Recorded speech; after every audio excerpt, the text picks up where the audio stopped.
반갑습니다 여러분들. 10월 들어서 세 번째 맞는 이주연입니다. 보셨죠? 눈 오는 거.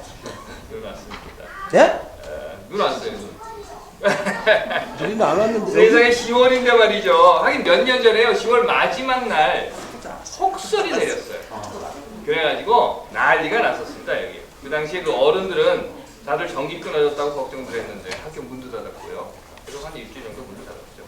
근데 그때가 10월의 마지막 날이었으니까 헬로윈이잖아요. 아이들은 막 투덜거린 거예요. 왜? 트리콜트리트를 못 가서. 그래가지고 투덜거렸더라고요. 뭐 오늘 눈 온 거야? 뭐 눈 온 것도 아니죠. 이건 아무것도 아니고. 예전에 서부에 계시다가 이쪽에 와서 잠깐 그때 포닥인가 뭘 하고 이제 한국을 가신 분이 계신데요. 그분이 여기 오시니까 이곳에 사는 사람들이 뭘 주었는가 하면 스크레이프라고 하는 거 있죠. 이 눈 긁는 거예요. 그걸 드렸다고요. 자동차 창문 긁는 거 있죠. 근데 그거를 딱 받은 이 사람이 한국에 살다가 서부에만 있다가 이쪽으로 온 사람이에요. 그걸 보고서 이게 이거 뭐예요? 이런 거예요. 이걸 왜 주나 그래가지고. 당연하죠. 한 번도 써본 적이 없을 테니까. 한국에서 뭐 아파트 같은 데 살면 뭐 창문 어는 일 없잖아요. 자동차 창문 어는 일. 그러다 보니까 이게 왜 이런 걸 주나 이러고 있더라고요. 혹시 아직 스크레이퍼 없으신 분 하나 장만해 주십시오. 누르기 전에 쫙 얼어붙으면 이거 긁어야 됩니다. 이미 말씀드린 대로요. 아이들은 눈이 와서 전기 끊기고 학교 못 가고 꼼짝 못하게 된 엄마 아버지의 심정보다는 왜 트리콜트릿을 가야 되는데 그 헬로윈에 그걸 못하게 됐느냐고 투덜거리고 당장 바꾸려고 볼 것도 없다고 걱정하는 엄마와 다르게 그런 생각을 하는 것이고요. 스크레이퍼를 한 번도 사용해 본 적이 없는 사람들은 왜 이런 쓸데없는 걸 나한테 주냐 하는 생각을 하게 됩니다. 결국 어른이든 아이든 간에 다 자기 경험과 관점 그리고 관심사에 따라서 세상을 보는 것이라고 생각해요. 물론 또 그래야 할 테고요. 그렇죠? 안 그렇습니까? 모든 사람이 다 똑같은 관점, 똑같은 생각, 똑같은 경험, 똑같은 사고를 가지고 있다라고 하면 아니 그럴 수가 없죠. 아예 처음부터. 그럴 수는 없는 겁니다. 그런데 문제는요. 그래야 한다고 생각을 하는 거예요. 그래서 내가 이렇게 말하면 너희들도 나와 똑같은 생각을 해야 된다. 똑같은 시각으로 세상을 봐야 한다. 똑같이 나처럼 살아야 한다. 라고 합니다. 결국 다른 경험, 다른 생각을 인정하지 않겠다는 것이죠. 그리고 그건 틀린 거예요. 그건 틀린 거예요. 다른 것이야. 그건 틀린 거예요. 잘못된 거예요. 맞아! 아이들에게 있어서는 나는 지금 당장 전기 끊겨서 밥도 못 먹고 있는데 아이들에게 있어서는 최대의 관심사가 1년 365일에 이 헬로윈 아닙니까? 그러니까 트리콜트릿이 얘네들의 최대의 관심사란 말이에요. 그런 애들에게 이것이 정신이 있어 없어! 할 것이 아니라 그래 맞아. 쟤네들은 그게 최대의 관심사야. 꼭 고려해줘요. 하는 부모의 심정. 이거 뭐예요? 스크레이퍼 붙잡고 이게 뭐예요? 이거 왜 나한테 주는 거예요? 하고 있는 사람에게 무식한 것 같아 하고 저 쓸지도 몰라 하고 손가락질 하기 전에 그들이 한 번도 경험해보지 못했다라고 하는 그들의 삶을 인정해주고 존중해준다고 하면 그래서 더 나아가 필요하다고 하면 여기는 눈이 많이 오거든요. 눈이 오면요 이렇게 얼어붙어요. 그러면 이걸 이렇게 긁어야 돼요 하고 설명해 주려고 하는 거예요. 한국사 교과서 국정화 더 말해 뭐 하겠습니까? 기도할게요.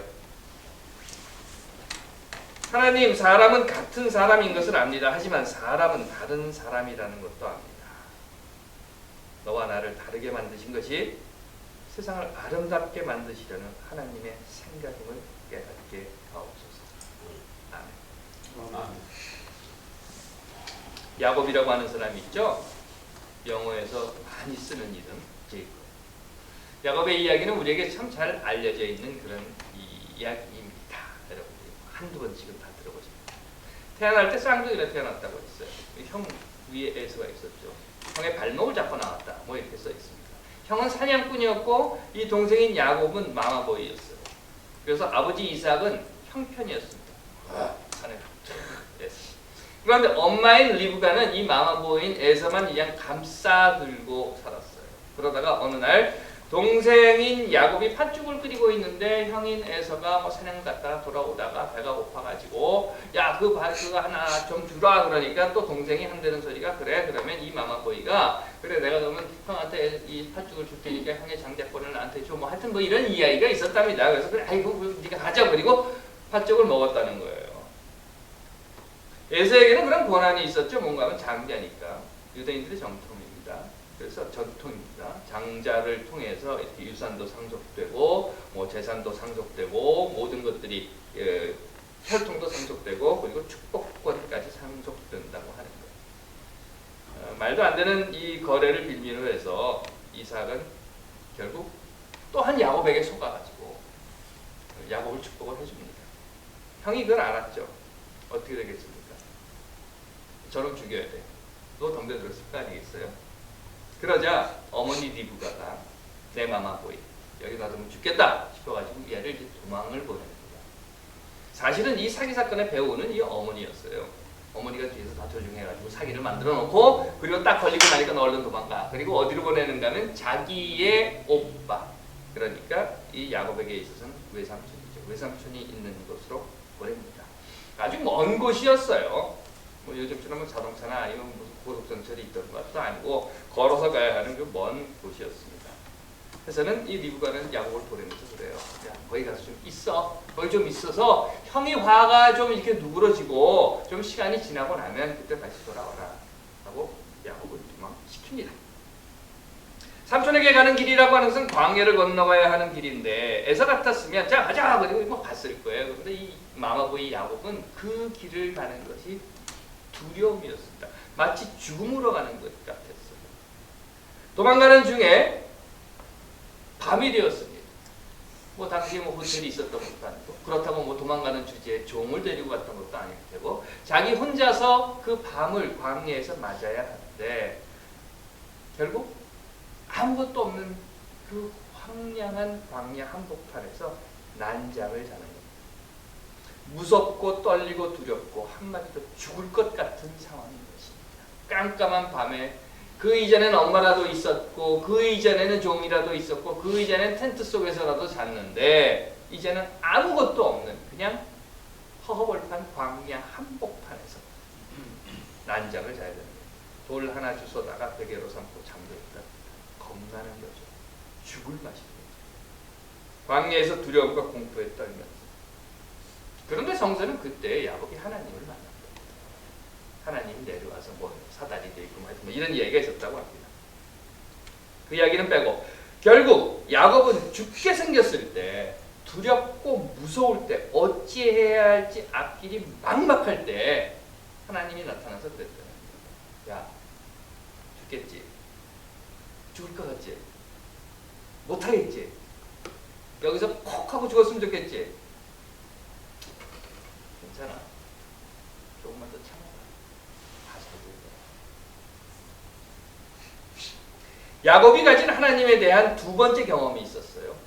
그 두 번째 경험은 뭔가 하면 첫 번째 앞에 말씀드린 것처럼 형을 피해서 도망가는 길에 만났던 하나님 외에 이제 야곱은 그 삼촌 집에 갑니다. 근데 어찌어찌 삼촌 집에서 한 살림을 만드는 거예요. 야곱은요 사실 사기꾼이에요. 아주 철저한 뼛속까지 사기꾼입니다. 모든 걸 다 사기로 살았던 사람이니까. 어쨌든 간에 외삼촌 집에 가가지고는 살림을 만드는 것도 온통 다 잔머리를 굴려가지고 살림을 자기가 다 만들어요. 안에서 새는 바가지 밖에서도 산다고 거기 가서도 똑같은 짓을 합니다. 그리고는 이제는 더 이상 외삼촌 집에 있을 수가 없는 상황이 된 거예요. 그래서는 다시 또 외삼촌 집에서 도망을 칩니다.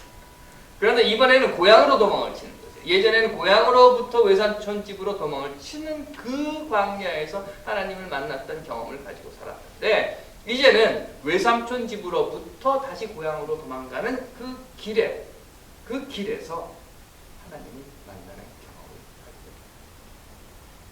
그 무시무시한 형이 있잖아요. 그 무시무시한 형이 지금 지키고 있는 그곳으로 다시 돌아가야 되는 거예요. 떠나올 때보다 오히려 더 불안한 마음이 생긴 겁니다. 도망칠 때는 혼자였지만 이제는요 아내도 둘이나 있죠. 아이도 12이나 생겼죠. 재산도 많이 불려서 잃어버릴 것이 많아진 거예요. 도망칠 때는 포롤단신이었잖아요. 돌베개 하나만 있으면 그냥 배고 잤으면 됐는데 이제는 그럴 수가 없는 거예요. 사실 사람이라고 하는 것은 가진 것이 많으면 더 두렵습니다. 잃어버릴 것이 많기 때문에. 그래서는 야곱은 지금 두려움에 떨고 있어요. 벌벌벌벌벌벌. 그리고 그곳에 약복강이라고 하는 강이 있어요. 이 요단강 건너가는 곳이 약복나루죠. 요단강을 건너가는 약복나루에서 이 강만 건너가면 형 에서의 테리토리. 거기만 들어가면 그 다음에 형 에서의 이 칼 안에 들어가는 거예요. 강을 건너가지 못하고 약복나루에 서서 있습니다. 그러면서 역시 야곱 그 잔머리, 자기가 할 수 있는 최대의 장기인 잔머리를 다 굴려버린 거예요. 어떻게 하는가 하면 형 에서가 공격을 해오면 나는 살아날 가망이 없다. 그러니 먼저 선발대를 보내고 또 가서 형 에서가 잘 있나 뭐 산물도 뭐 미리 다 보내는 거예요. 막 보내놓고 그리고 난 다음에 내 재산과 내 종도 둘로 이렇게 나누어 놓습니다. 그래서 이쪽을 치면 이쪽으로 도망을 갈 것이고 이쪽을 치면 저쪽으로 도망갈 것이고 뭐 이렇게 하고 그래서 한쪽이 다 없어져도 이쪽은 좀 구할 수 있게 일진을 보내고 이진을 만들고 뭐 이렇게 눈치를 살피고 있는 거예요. 그런 후에 아내와 아이들을 보내게. 그러나 이런 계획들을 다 세워놨다 하더라도 야곱은 불안한 거죠. 이거 어찌해야 하냐? 이거 어찌해야 해야? 이제 돌아가서 형을 딱 만나는데 형이 칼을 쥐고 또 형은 등치가 이런 사냥꾼이란 말이죠. 덤벼들면 이제 나는 어떡하나? 이제 나는 어떡하나? 하나 고민에 빠져들게 됩니다. 뼈가 녹는 그런 고통중에 있습니다. 우리도 세상을 살면서 그런 경험을 하게 돼요. 이거 어떻게 해야 하나? 이거 정말 어떻게 해야 되나? 이제 날 뭘 어떻게 해야 되나 하는 거예요. 도대체 알 수 없는 꽉 막힌 미로 속으로만 자꾸 빨려 들어가는 내 삶의 모습을 보면서 이 길에서 벗어나기를 바랍니다. 어떻게 해서라도 이곳에서 벗어나고 도망치는 방법이 무엇을 찾기 위해서 정말 뼈가 녹는 밤을 보냅니다. 그런 것처럼 야곱도 바로 그 뼈가 녹는 밤에 두 번째로 하나님을 만난 경험을 합니다. 그리고 하나님을 붙들고 이렇게 말했다고요. 나를 축복해 주십시오. 나를 축복해 주지 않으면 나는 당신을 놓지 않겠습니다. 라고 말을 했다고. 하지만 뭐 말은 그렇고 성서는 그렇게 쓰여져 있고 우리 그냥 흔히 하는 말로 하면 이런 거죠. 하나님을 꽉 붙잡고 살려줘요! 이렇게 될 거예요. 나 살려줘요! 이러는 겁니다. 사실 사람이 그렇지 않은가요? 여기 다 그 자녀를 기르시는 분들, 또 이 성장해서 어른이 되신 분들 예전에 이렇게 돌아보면 그렇습니다. 아이들이 저들 신나고 재밌을 때 그럴 땐 엄마 안 찾아요. 그냥 지가 제일 잘하는 줄 알아요. 펄펄 날고 뜁니다. 언제 엄마 봤느냐? 엄마가 불러도 들은 척도 안 하고 휙 하고 날아가 버리고 말아요. 하지만 힘들고 지치고 쓰러져서는 못 살겠다. 이런 지경이 딱 됩니다. 해지고 배고프면 졸립고 추우면 엄마는 찾아야죠. 그게 아이들입니다. 아니 그게 사람입니다. 야곱도 마찬가지였어요. 형과 아버지에게 사기칠 때는 하나님 안 찾았어요. 그렇죠? 삼촌에게 사기를 쳐가지고 삼촌의 재산을 탁 움켜쥐을 때도 하나님 안 찾는다. 하나님? 에이, 몰라. 언제 봤냐? 하고 가서 사기치고 움켜쥐고 내빼버렸습니다. 하나님 없이도 난 잘할 수 있어요. 이런 거예요. 하나님 없이도 난 이렇게 재산도 모았잖아. 하나님 없이도 난 이렇게 많은 식구들을 거느렸잖아. 내가 뭐 잔머리 살살 굴려가면서 재산 증식도 하고 삼촌 재산도 빼돌리고 뭐 형도 사기치고 다 했잖아.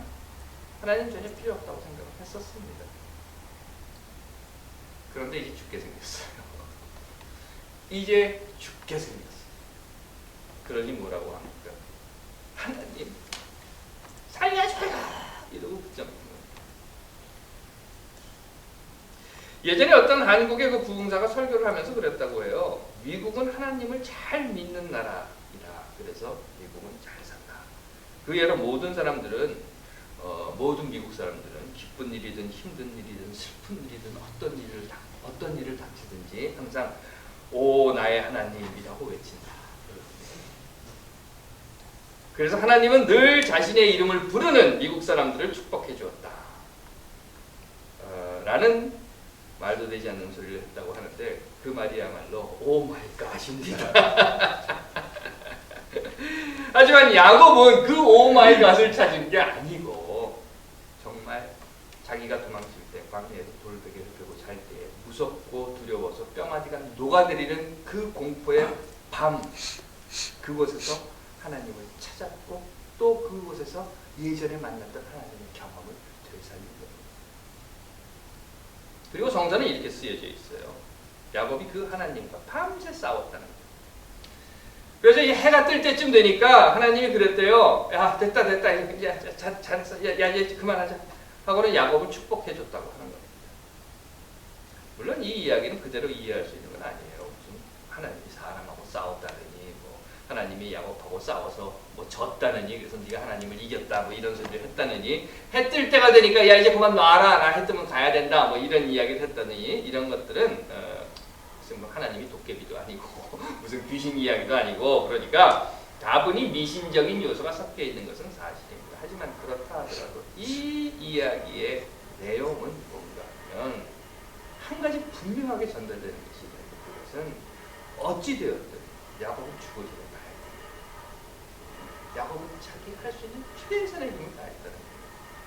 그리고 새벽이 되어서 혼신의 힘을 다 빼버린 온몸이 만신창이가 되고 그 결과 다리를 다친 온 힘을 다 소진해버린 야곱은 그 쩔뚝쩔뚝거리면서 야복 강가에 서 있었고 그 쩔뚝거리는 야곱의 모습 앞에 해가 떠올랐다. 물론 그런 경험 이후에 그러면 야곱의 삶이 탄탄대로 일사천리 만사형통 그랬느냐? 그건 아니에요. 그 후에도 야곱의 삶이라고 하는 것은 참 기구한 삶이었습니다. 우리 흔히 뿌린 대로 거둔다 그러잖아요. 자기가 뿌린 거 그대로 거두어 드렸습니다. 그래서 아내가 둘이 있는데 그 중에서도 자기가 지극히 사랑했던 아내가 자기 품 안에서 죽는 모습을 보게 되었고 아들이 12이 있는데 그 중에서 가장 사랑하는 아들 요셉이 죽었다라는 소식을 들어야만 했었고 또 다른 죽을 것 같은 삶의 의미를 잃어버리는 수없이 많은 경험들을 하게 됩니다. 해서 나중에 고향을 또 떠나게 되죠. 요셉을 따라서 이집트로 이주를 해 그 이집트의 왕 앞에 가서 자기 자신을 소개하면서 이렇게 이야기를 해요. 내 나그네 길의 세월이 130년인데 내 나이가 얼마 되지 못해서 우리 조상들하고 비교할 건 못되지만 우리 조상들은 아까 훨씬 오래 살았으니까 기껏 나는 뭐 한 130년 산 조그만 꼬마에 불과하지만 사실은요 실로 험악한 세월을 제가 살았답니다. 그가 그렇게 험악한 세월을 살아남을 수 있었던 것은 그 험악하다고 자기가 표현한 그 세월을 살아남을 수 있었던 것은 분명 한 가지 그가 하나님을 만났었던 그 감정을 평생 가슴에 달고 살았기 때문 아닌가 싶습니다. 하나님께서 사랑하시는 여러분, 오늘 우리는 참 쉽지 않은 세상에 삽니다. 참 힘든 세상에 살아요. 맞습니다. 모든 것이 참 어렵습니다. 어찌해야 할지 몰라서 마치 허공을 치는 것 같아요. 싸우기는 싸우는 것 같은데 분명 뭐가 잘못되어 가고 있어서 이거 잘못됐다라고 외치기는 하는데 하나님의 뜻이 버려지고 마치 하나님의 뜻이 휴지 조각처럼 구겨져 가지고 쓰레기통에 던져지고 내굴려져서 저기 바람이 후루룩 날아가는 것이 눈에 보이는데 하나님의 정의, 평화 뭐 이런 것까지는 바라지 않고 그저 상식이라도 있어야 할 텐데 그것마저 다 사라져버린 세상은 우리는 살고 있습니다. 하지만 우리에게도 감격은 있었어요.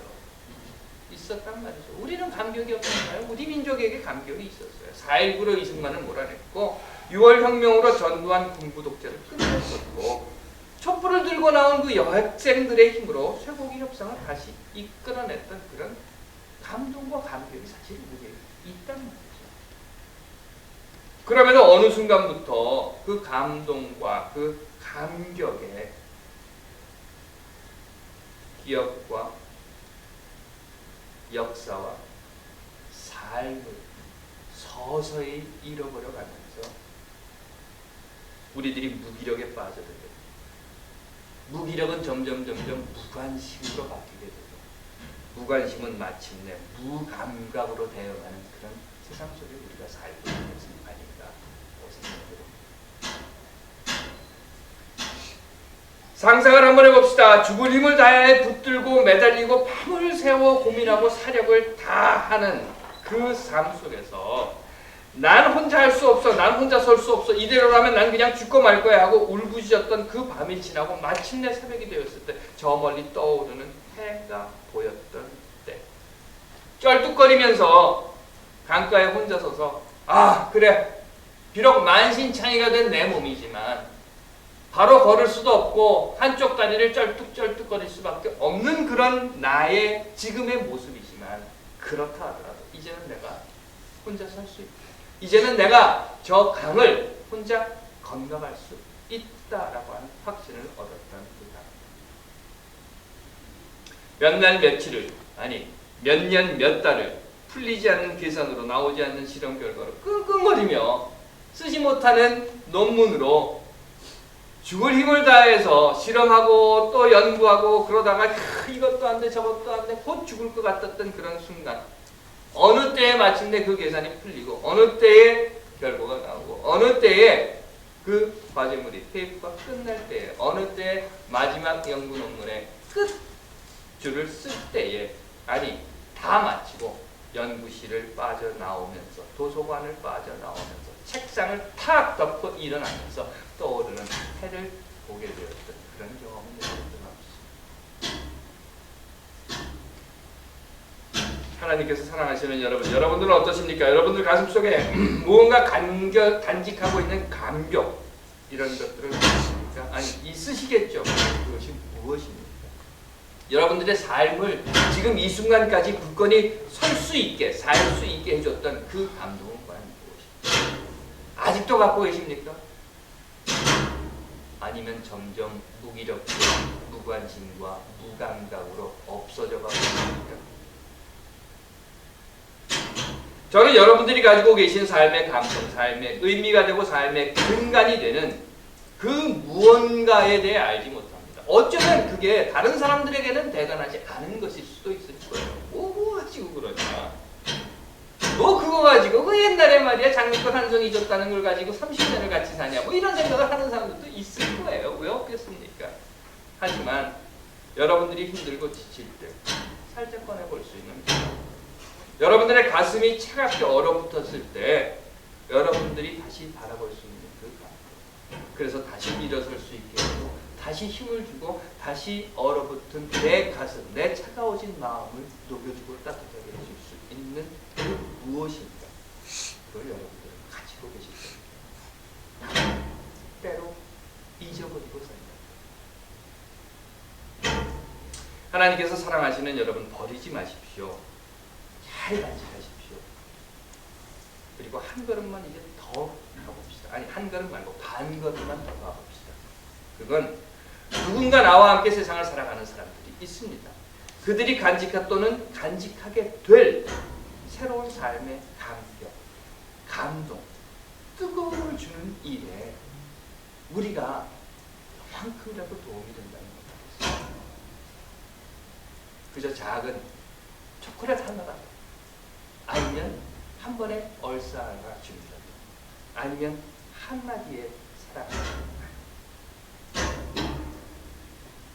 그 경험과 감격을 잊지 마시기 바랍니다. 그리고 비록 밤을 새워 싸워서 그 싸움으로 만신창이가 된 몸이라 할지라도 그 어두움의 막막한 터널 같은 그 어두움의 골짜기 그 어두움의 밤을 보내고 났을 때에 우리는 또다시 야곱처럼 떠오르는 해를 보게 되리라. 다시 말씀드립니다. 하나님께서 사랑하시는 여러분 잊지 마시고 기도하겠습니다. 힘들 때 돌아보는 삶의 감격을 간직하게 하시고 또한 우리가 누군가에게 힘들 때 돌아보는 삶의 감격이 될 수 있게 하옵소서. 아멘. 아멘.